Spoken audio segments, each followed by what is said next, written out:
ദേശീയപാത 66 നിർമ്മാണ പ്രവൃത്തിക്കിടെ ചെറുവത്തൂർ മട്ടലായിയിൽ മണ്ണിടിഞ്ഞ് ഒരാൾ മരിക്കുകയും 2 പേർക്ക് പരിക്കേൽക്കുകയും ചെയ്ത സംഭവത്തിൽ ഉദ്യോഗസ്ഥ തലത്തിൽ അന്വേഷണം ആരംഭിച്ചു.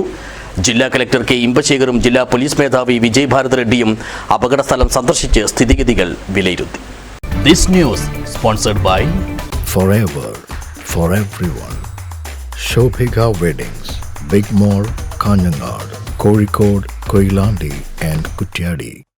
കഴിഞ്ഞ ദിവസമുണ്ടായ ചെറിയ മഴയും മണ്ണിടിയാൻ കാരണമായി എന്നാണ് പ്രാഥമിക നിഗമനം. ഇതോടെ ദേശീയപാത നിർമ്മാണ പ്രവൃത്തി നടക്കുന്ന ചെറുവത്തൂരിലെ വിവിധ പ്രദേശങ്ങളിൽ ആശങ്ക കരക്കുകയാണ്. ദേശീയപാതയോട് ചേർന്ന് വലിയ ഉയരത്തിൽ കുത്തനെയാണ് കുന്നിടിച്ചിരിക്കുന്നത്. ഇതിന് തൊട്ടു താഴത്തുകൂടെയാണ് സർവീസ് റോഡ് കടന്നുപോകേണ്ടത്. ഇത് വലിയ വിപത്തിന് കാരണമാകുമെന്ന് ജനപ്രതിനിധികളും നാട്ടുകാരും ചൂണ്ടിക്കാട്ടുന്നു.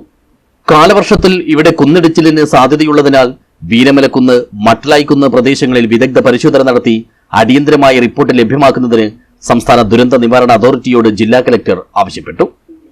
മാത്രമല്ല, അപകടം നടന്ന സ്ഥലത്തെ പാർശ്വ റോഡിന്റെ നിർമ്മാണം താൽക്കാലികമായി നിർത്തിവെക്കാനും കുന്നിന് മുകളിലെ ഹൈടെൻഷൻ വൈദ്യുതി ലൈൻ മാറ്റി സ്ഥാപിക്കാനും കലക്ടർ നിർദ്ദേശം നൽകി. അതേസമയം ആവശ്യമായ സ്ഥലം ലഭ്യമല്ലാത്തതിനാലാണ് അപകടകരമായ രീതിയിൽ പ്രവൃത്തി നടത്തേണ്ടി വരുന്നതെന്നാണ് നിർമ്മാണ കരാർ കമ്പനി ഉദ്യോഗസ്ഥർ പറയുന്നത്.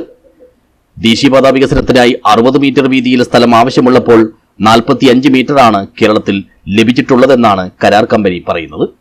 ദേശീയപാത authority project director Umesh Garg, Cheruvathur ഗ്രാമപഞ്ചായത്ത് president C V Prameela, Pilicode ഗ്രാമപഞ്ചായത്ത് president P P Prasannakumari, Trikaripur ഗ്രാമപഞ്ചായത്ത് president V K Bava, tahsildar, ജില്ലാ ഇൻഫർമേഷൻ ഓഫീസർ, ജില്ലാ മൈനിംഗ് ആൻഡ് ജിയോളജി ഓഫീസർ, പൊതുമരാമത്ത് വകുപ്പ് കെട്ടിട വിഭാഗം എക്സിക്യൂട്ടീവ് എഞ്ചിനീയർ, ജലസേചന വിഭാഗം എക്സിക്യൂട്ടീവ് എഞ്ചിനീയർ, ഫയർഫോഴ്സ് ഓഫീസർമാർ, പോലീസ് ഉദ്യോഗസ്ഥർ, കരാർ നിർമ്മാണ കമ്പനി പ്രതിനിധികൾ, ദേശീയപാത അതോറിറ്റി ലൈസൻസ് ഓഫീസർ തുടങ്ങിയവരും അപകടസ്ഥലം സന്ദർശിച്ച് സ്ഥിതിഗതികൾ വിലയിരുത്താനെത്തിയ ജില്ലാ കളക്ടർ കെ ഇമ്പശേഖരനെയും ജില്ലാ പോലീസ് മേധാവി വിജയ് ഭാരത് റെഡ്ഡിയെയും അനുഗമിച്ചു.